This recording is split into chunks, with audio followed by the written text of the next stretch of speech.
जी, अस्सलाम वालेकुम। मैं हूँ अवैस सलीम और मेरे साथ हैं जावेदुर रहमान इस्लामाबाद से और हमारे ख़ास मेहमान हैं अहमद वलीद साहब लाहौर से। वलीद साहब सीनियर सहाफ़ी हैं। आजकल सुनो टीवी से वाबस्ता हैं, उनके मामलात को देख रहे हैं लाहौर के अंदर और क्योंकि पंजाब पर इस वक़्त फ़ोकस है सारा और चौधरी साहिबान क्या कर रहे हैं, पीटीआई की जो हुकूमत पंजाब में है वो कितना अरसा आगे चलेगी इस इत्तेहाद के साथ और जो इलेक्शन का मुतालबा है इमरान खान साहब का वो उसको कामयाबी मिलने का इम्कान है या नहीं। इन तमाम चीज़ों पे हम इनसे बात करेंगे। तो जावेद साहब आपकी इजाज़त से मेरा ख्याल है हम सीधे लाहौर ही चलें। तो वलीद साहब आपका शुक्रिया वक़्त देने के लिए। तमहीद मेरी आपने सुन ली और तमाम मामलात भी आपके इल्म में है, इतने अरसे से आप उसको देख रहे हैं। ऐसे लगता है कि बज़ाहिर एक फेस पुट अप कर रहे हैं पीटीआई और उनके इत्तेहादी काफ लीग मीडिया के अंदर जिसमें वो कहते हैं कि नहीं नहीं हमारे तो सब मामला ठीक हैं। इमरान खान साहब ने अपने खिताब में भी कहा कि नहीं नहीं मुझे पूरा यकीन है चौधरी परवेज इलाही पर। लेकिन अंदर खाते ऐसे लगता है कि मामलात कुछ दुरुस्त नहीं हैं क्योंकि जो भी दावा इमरान खान साहब करते हैं कुछ देर के बाद ऐसा लगता है कि या मोनिस इलाही साहब या परवेज इलाही साहब खुद उसमें से हवा निकाल देते हैं। तो ये चल क्या रहा है? देखिए जी, काफ लीग का आपको सबको पता है कि प्रो एस्टेब्लिशमेंट एक जमात है और उनकी वफादारी जो है वो किसी एक दिन हमने नहीं देखा कि वो मुतजलजल हुई हो। और आपने गौर किया होगा जब इमरान खान कौमी असम्बली से इस्तीफे दे रहे थे तो परवेज लाई नहीं चाहते थे कि इस्तीफे दिए जाएं और काफ लीग ने इस्तीफे नहीं दिए। हुँ, और वो चाहते थे कि ये हम अपनी मुद्दत पूरी करें पंजाब में, खास तौर पे अगर हमें मौका मिल रहा है। और उस वक़्त आपने देखा कि किस तरह से मोनिस लाई जो है भाग के इमरान खान के पास गए, जबकि उनकी पीडीएम के साथ ऑलमोस्ट सारी चीज़ें फाइनल हो चुकी थी। तो वो मौका उन्होंने ज़ाया नहीं होने दिया और फिर अब रिवील किया उन्होंने कि वो जनरल बाजवा थे जिन्होंने उनको उनकी तरफ भेजा, जो जिसके कि बारे में उस वक़्त ये अंदाज़ा लगाए जा रहे थे कि जी, शायद इमरान खान साहब की मोहब्बत गालिब आ गई है। बिल्कुल ऐसे ही था और खबरें तो चल रही थी, लेकिन पसे पर्दा चल रही थी, लेकिन उन्होंने तो आश्कार कर दिया सब कुछ। हुँ, उन्होंने कहा जी बिल्कुल हम तो बाजवा साहब के कहने पे आपके पास आए थे, तो बाजवा साहब इतने बुरे कैसे हो गए अगर वो हमें आपकी तरफ भेज रहे हैं कि हुँ, पीटीआई की हुकूमत पंजाब में बननी चाहिए। तो वो बताना चाह रहे थे पीटीआई के सपोर्टर्स को और पीटीआई के जो क़यादत है, ऐसी क़यादत जो कि परवेज़ राय के ऊपर शक व शुबात करते हैं और वो कहते हैं कि परवेज़ राय जो है वो अपने मकासद के साथ अपना काम कर रहा है और पीटीआई को अंडरमाइन कर रहा है पंजाब में, क्योंकि उन्होंने आपने देखा कि पंजाब के जो उनका होम टाउन है उसके करीब-करीब बहुत सारे काम करवाए, डिस्ट्रिक्ट बनवा दिए, डिवीज़न बना दी, सारा कुछ हुआ। हुँ, बहरहाल, वो फंड्स भी उधर ही जा रहे हैं डेवलपमेंट्स के। लेकिन अब जो मामला हुआ है कि असेंबली गिराने का जो उनको कहा गया है कि असेंबलियाँ तोड़ दें, हुँ, तो ये उनके लिए मेरा ख़्याल है एक शॉक होगा, क्योंकि बीच में इमरान खान से परवेज़ लाई ये कहते रहे हैं कि हमें इस तरफ नहीं जाना चाहिए, हमें अपनी मुद्दत पूरी करनी चाहिए। केपी की जो असेंबली है, वहाँ पे इमरान खान की अपनी हुकूमत है पीटीआई की, तो पीटीआई की लीडरशिप जो केपी में है, वो भी इनको मशवरे देती रही कि ये काम आप ना करें, हुँ। बाकी आप जल्द से जल्द जो लॉन्ग मार्च जो कुछ करना करें, तारीख मिले ना मिले, लेकिन आप अपने आप को रेलेवेंट रखें, इन रखें पॉलिटिकल सिनेरियो में। और जो आपको पॉपुलैरिटी मिली है, उसको आपने बिल्कुल हिलने नहीं देना और चलते जाएँ। लेकिन असेंबलियाँ डिसॉल्व ना करें, हमें कोई जो डेवलपमेंट के काम हैं, वो करने दें। तो हुँ, इसी तरह से पंजाब में परवेज़ लाई चाहते थे कि भई हमें अगला बजट देने दें, जैसे कि मोनिस लाई ने कह भी दिया कि हमारी ख्वाहिश है कि हम अगला बजट देके जाएँ। तो अगला बजट का मतलब यही है कि अगला बजट जब आए, तो वो अनाउंस करके, प्रोजेक्ट्स अनाउंस करके, थोड़ा बहुत काम करवा के फिर आगे तारीख मिले, ताकि अक्टूबर-नवंबर में इलेक्शन हो। लेकिन इमरान खान साहब जो हैं वो कोई ना कोई अपना वो रखना चाहते थे कि लॉन्ग मार्च भी खत्म हो गया। उनकी जो फॉलोइंग है, वो बड़ी उम्मीदें लगाई बैठी थी कि पता नहीं आज तारीख मिलेगी, अब ये हतमी जलसा होगा, अब तारीख का सबसे बड़ा जलसा होगा, ये हुकूमत गिर जाएगी, हुकूमत जो है वो नए इलेक्शन की तारीख दे देगी। आप लेकिन इमरान हुकूमत तो छोड़ें, वो तो हुकूमत को लाने वालों को गिराने को तैयार थे। बिल्कुल, और वो देखें एक्सट्रीम पे गए। एक पॉइंट ये है कि हम ये समझते हैं कि popularity alone can not a, bring you back to the power, ठीक है? हुँ, ये नहीं मुमकिन नहीं है पाकिस्तान जैसी जो वल्नरेबिलिटी है पॉलिटिक्स में और डेमोक्रेसी में, तो वहाँ पे खाली पॉपुलैरिटी नहीं चाहिए, आपको हर इदारे के साथ बिल्कुल हेड ऑन होके और ब्यूरोक्रेसी के साथ हेड ऑन होके आपने ये इमेज क्रिएट नहीं करना कि इमरान खान साहब के साथ तो चलना बड़ा मुश्किल होगा। हुँ, ठीक है, पॉपुलैरिटी आपकी हो गई, अब आपने उसको कैसे आगे लेके चलना है, कैसे उसको आपने एक मंझे हुए सियासतदान के तौर पर आगे बढ़ना है ताकि आपकी क्रेडिबिलिटी बने। वो हुँ, क्रेडिबिलिटी बनाने के लिए आपको कुछ फिर कोई हिकमत दिखाना पड़ेगी, कोई सोच समझ के चलना पड़ेगा। तो वो ये चीज़ें अलग से थी। लेकिन अब परवेज़ रई को आपने मुश्किल में डाला और आपने कहा जी नहीं वो तो तैयार है, हम हुँ, असेंबलियाँ तोड़ने के लिए तैयार है। लेकिन अगले दिन आपने देखा कि वो टीवी पे बैठ के कहते हैं 4 महीने ये असेंबली कहीं नहीं गई। तो इमरान खान का क्या रह गया उसमें? हुँ। अब इमरान खान साहब परेशान हैं कि भाई ये हम कहते हैं असेंबलियाँ तोड़नी है, वो कहते हैं कि नहीं अभी 4 महीने हम बैठे हैं इधर तो और मुनीस इ रई कहते इस हैं बजट इस देके बात जाएँगे। पे खान साहब जो हैं वो परवेज़ इलाही से इत्तेफ़ाक कर रहे हैं या उनकी फ्रस्ट्रेशन बढ़ रही है? देखें जी फ्रस्ट्रेशन तो बढ़ रही है, वो टेंशन ये है उनको कि आगे जाके कहीं मेरा ग्राफ जो है वो नीचे जाना शुरू ना हो जाए, हुँ, क्योंकि मैंने जलसे और नैरेटिव जितना कुछ आपने मैंने वो बुलंद किया, वो सारा मामला जो है वो ठंडा पड़ना शुरू हो गया, तो लोगों ने मायूस होना शुरू हो जाना है कि ये तो अब इमरान खान साहब हमें तो एक ट्रक की बत्ती के पीछे लगा के, एक हाइप क्रिएट करके, तो खुद ये दूसरी लाइन पे निकल गए। हुँ, यानी अब आपने देखा कि जितने नैरेटिव उन्होंने बिल्ड किए, अमेरिका समेत, बैरूनी साजिश समेत और जो बाकी जो गद्दार-गद्दार उन्होंने एस्टेब्लिशमेंट के लोगों को कहा और उसके बाद आहिस्ता-आहिस्ता उनकी टोन जो है वो ठंडी होती जा रही है। और ख़ास तौर पे जब उनके ऊपर अटैक हुआ तो उन्होंने बड़ी कोशिश की कि वो तीनों नाम जो हैं उस एफआईआर में दर्ज हों, लेकिन वो नहीं करवा सके। हुँ, तो इससे वो इम्प्रेशन जा रहा है लोगों में कि शायद इमरान खान जो हैं वो अब आहिस्ता-आहिस्ता बेबस होते जा रहे हैं, उनको इलेक्शन की तारीख भी नहीं मिल रही। वो ये कह रहे थे कि मैं पीडीएम को थका-थका के मारूँगा, पीडीएम ने अब उनको शायद थका दिया है। तो अब वो आरिफ अलवी साहब के थ्रू मुज़ाकरात या कुछ चीज़ें लेन-देन करना चाहते हैं। ख़ास तौर पे कुछ ऐसी चीज़ें हो रही हैं जिसमें इमरान खान अपनी शराइत भी रख रहे हैं। शराइत कुछ ऐसी हैं जिनमें शायद मुकदमात भी हैं, कुछ और शराइत भी हैं कि भई आप अगर आपसे बात करनी ठीक है तारीख ना दें, लेकिन वो इधर तो हाथ हल्का रखें ना दूसरी साइड पे। हुँ। तो अब वो उस पॉइंट पे समझें कि पीडीएम शायद ले आई है कि आएँ आप देखते हैं अब कैसे बात नहीं करते। यानी तो पहले मेरा ख़्याल है नवाज़ कि अब शरीफ साहब लेवल प्लेइंग फील्ड माँग रहे थे, अब इमरान खान साहब माँग रहे हैं। जी, बिल्कुल ऐसे ही लग रहा है और इम्प्रेशन जो है इस वक़्त ये क्रिएट हो चुका है कि इमरान खान साहब ज़मान पार्क में डर के बैठे क्योंकि हुँ, उन्हें पता है कि मैं अगर इस्लामाबाद गया तो वहाँ पे शायद गिरफ्तारी भी हो सकती है। यहाँ तो चलो पंजाब की पुलिस है और मुझे पूरी सिक्योरिटी मिली होगी। तो ये मामला जो है वो इतने आसान नहीं है, सादा नहीं है कि हुँ, इमरान खान साहब जो हैं उन्होंने तमाम कार्ड अपने खेल लिए। हुँ, यानी जितने उनके पास पत्ते थे वो उन्होंने खेल दिए और आहिस्ता-आहिस्ता खेलते इलेक्शन तक ले जाते आराम से, तो शायद उनके लिए बेहतर होता। लेकिन शायद उन्होंने सोचा था कि मैं दिसंबर तक उससे हुँ, पहले वो जुलाई में कह रहे थे, फिर अक्टूबर-नवंबर में जैसे शेख रशीद कहते थे बस ऐलान होने वाला है, वो ऐलान तो नहीं हुआ, ना ही उनको तारीख मिली और पीडीएम ने बड़ा कूल माइंडेडली प्ले किया और कहा कि ठीक है आप अपने पूरी पीक टच कर लें, जितना आपने लॉन्ग मार्च करना है, जो कुछ करना है वो कर लें, फिर आप देखेंगे कि फिर आप क्या करते हैं। तो वो स्टेज पे ले आए हैं लग रहा है। बिल्कुल सही। जावेद साहब मुझे लगता है कुछ कहना चाह रहे हैं, लेकिन मैं एक सवाल अगर इसी हवाले से आपसे पूछूँ ज़मीनी तौर पर मैं जो पीटीआई की तहरीक है, ये जिसको इमरान खान साहब हकीकी आज़ादी की तहरीक कहते हैं, उसको 2 हिस्सों में देखता हूँ। एक ये जो उन्होंने दूसरा धरना किया उससे पहले और दूसरा इसके बाद, क्योंकि पहले जो 7 साढ़े 7 महीने थे, उसका एक बड़ा वाज़ेह फ़ोकस था कि इमरान खान साहब ये नहीं चाहते थे कि आर्मी चीफ़ जो है वो कोई और लगाए। वो आर्मी चीफ आ गया, उनकी मर्ज़ी का नहीं लगा और एक तो आप ये बताएँ कि वहाँ से अब इमरान खान साहब को किस किस्म का पैगाम मिल रहा है?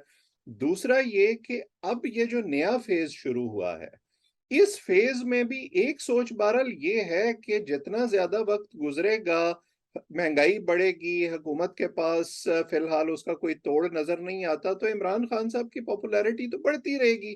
तो उनको फिर जल्दी किस बात की है?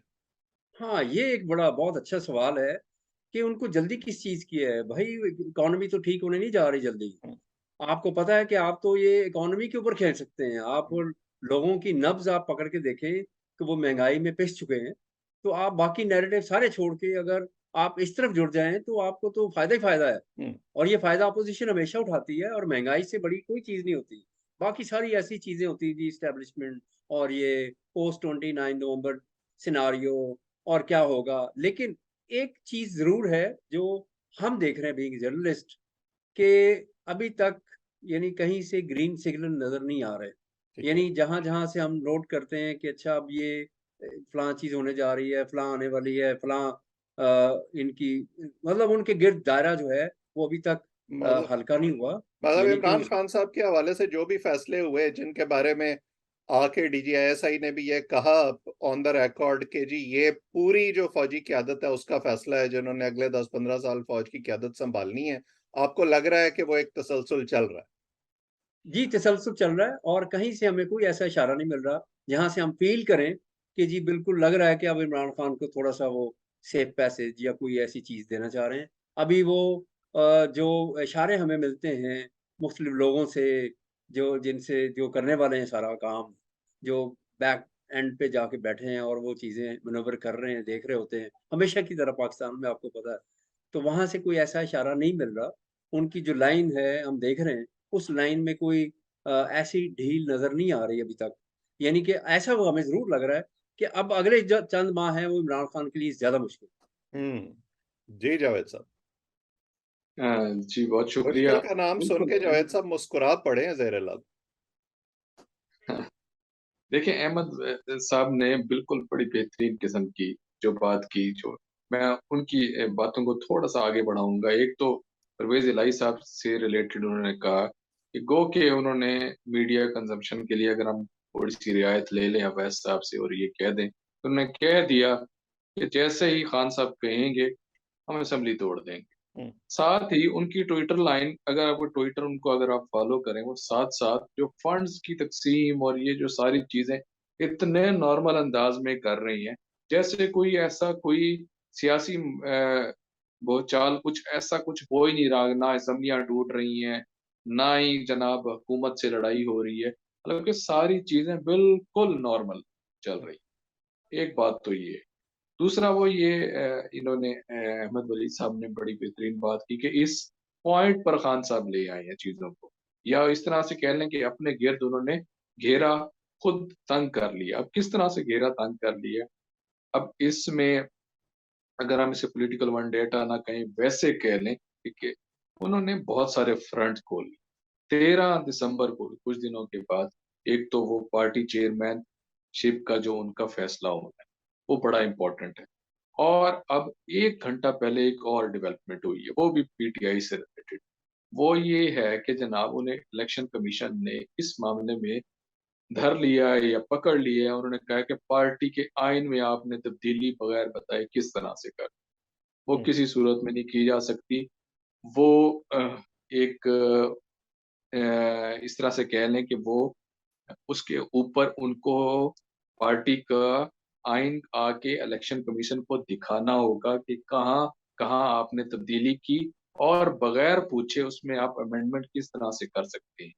ना सिर्फ पार्टी के चेयरमैन का ऊपर तलवार लटकी हुई है कि पार्टी चेयरमैनशिप को हटाने की, बल्कि ये जो अमेंडमेंट जो इन्होंने की है, अगर ऐसी अमेंडमेंट्स ज़्यादा निकल आईं, तो पार्टी के लिए कुछ मसाइल खड़े हो सकते हैं।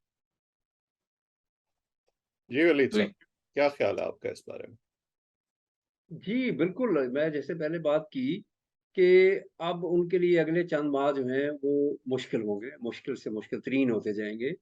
और ये प्लानिंग हमें नज़र आ रही है, जैसे इन्होंने अभी मेंशन किया जावेद साहब ने भी इस तरह की चीज़ें आप देखेंगे मज़ीद निकलेंगी और भी मामलात सामने आने हैं और आपने देखा जैसे ऑडियोज़ जो है वो रुक नहीं रही और तोशाखाना केस जो है उसमें वो नाअहल भी हो चुके हैं और बड़ी कोशिश है ऑब्वियसली ये वो सारा वो कहते हैं what comes around goes around हुँ, ठीक है? वो सारी चीज़ें जो हैं what goes around what comes around अच्छा ख़ैर एनीवे वो ये है कि नवाज़ शरीफ को नाअहल कराया गया, फिर चेयरमैन उनका जो पार्टी की जो चेयरमैनशिप है उससे हटाया गया उनको। अब इमरान खान की बारी हुँ, कि उनको पार्टी से पहले उनको नाअहल किया गया है, अब वही नुक्ता उठा के लोग अदालत में चले गए कि जी अब ये क़यादत कैसे कर सकते हैं एक पार्टी की। तो वो सारे मामलात जो हैं अब उनकी तरफ जा रहे हैं। यानी यानी अब आप टेम्पलेट वही है, सिर्फ जिस पे इस्तेमाल हो रही है वो फ़र्क है। बस फ़र्क है और वो इमरान खान के ऊपर अब अप्लाई हो रही चीज़ें और वो सारे मामलात जो हैं अब इमरान खान जो है वो ये भी कहा जा रहा है कि वो भी एनआरओ माँग रहे हैं। हुँ, यानी ये बातें जो हैं वो अब सामने आना शुरू हो जाएँगी कि आरिफ अलवी के ज़रिए से वो क्या-क्या चीज़ें अपनी क्लियर करवाना चाह रहे हैं। हुँ, तो अब देखें वो अपनी शराइत से हट के अब उनकी शराइत पे चले गए हैं। हुँ, यानी कि अब उनके सामने अपनी चीज़ें रख रहे हैं। इसका मतलब है कॉम्प्रोमाइज़ेज़ करना पड़ेंगे अब इमरान खान को। वो जो जितने उन्होंने बड़े-बड़े नारे लगाने थे, इल्ज़ामात लगाने थे, वो सारी चीज़ें करनी थी, वो हो गईं। हुँ, यानी उन्होंने जैसे पहले हमने कहा कि एक-एक पत्ता जो था सब पत्ते उन्होंने खेल ली। अब कोई पत्ता नहीं छोड़ा उन्होंने। हुँ, अब इससे आगे क्या है? इसका मतलब कि इस चीज़ का तो इंतज़ार हो रहा था कि अब आप पहले खेल लें जितना खेलना है, फिर उसके बाद एक नई गेम शुरू होगी हुँ, और वो गेम जो है अब इमरान खान को उसका सामना होगा। अगले चंद महीनों में उनको पता चलेगा कि ये मेरे साथ क्या हुआ। हुँ। क्योंकि वो उस ज़ोन में थे कि मैं चाहे अमेरिका को कुछ कह लूँ, चाहे एस्टेब्लिशमेंट को जो मर्ज़ी कह दूँ, मैं जो मर्ज़ी ट्रेंड चलवाऊँ। अब आपने एक चीज़ और नोट की होगी कि इमरान खान अपने सपोर्टर्स को रिक्वेस्ट कर रहे हैं कि आप परवेज़ लाई वगैरह के खिलाफ कोई ट्रेंड्स ना चलाएँ, उनको बुरा-भला ना कहें। एस्टेब्लिशमेंट के खिलाफ भी ना करें, ये बाकायदा हाँ, उन्होंने उनके एक बारे हुक्म में जारी भी किया है। को गंदी बिल्कुल, आदतें तो डाली हुई थी ना। हाँ। अब ये बात वहीं आ गई कि आपने एक खान साहब ने अपने सपोर्टर्स को कहा कि ये ऐसे है, हुँ, तो अब वो पीछे नहीं हट रहे। वो कह रहे नहीं आपने तो कहा था, हुँ, हम अब कैसे पीछे हट जाएँ? ये एक नया डिलेमा इमरान खान को विदिन द पार्टी और अपना जो वोट बैंक है, सपोर्टर्स हैं, उनमें इनको सामना करना पड़ेगा हुँ। और ये बड़ा टफ होगा। यानी अच्छा। अहमद साहब अब अहमद वलीद साहब अब ये है कि अब बारी आ गई है कोalition गवर्नमेंट की कि वो कहना शुरू करे कि एनआरओ किसी सूरत में नहीं देंगे। बिल्कुल सही, बल्कि मैं कल देख रहा था कि नैब ने जो बुज़दार साहब हैं उनके खिलाफ वो जो एक केस था जिसमें वो कोई शराब के ठेकों-वेकों का केस था वो ख़त्म किया। तो मैं यही सोच रहा था कि खान साहब को इनकार कर देना चाहिए कि उस्मान बुज़दार के लिए हम एनआरओ कबूल नहीं करेंगे।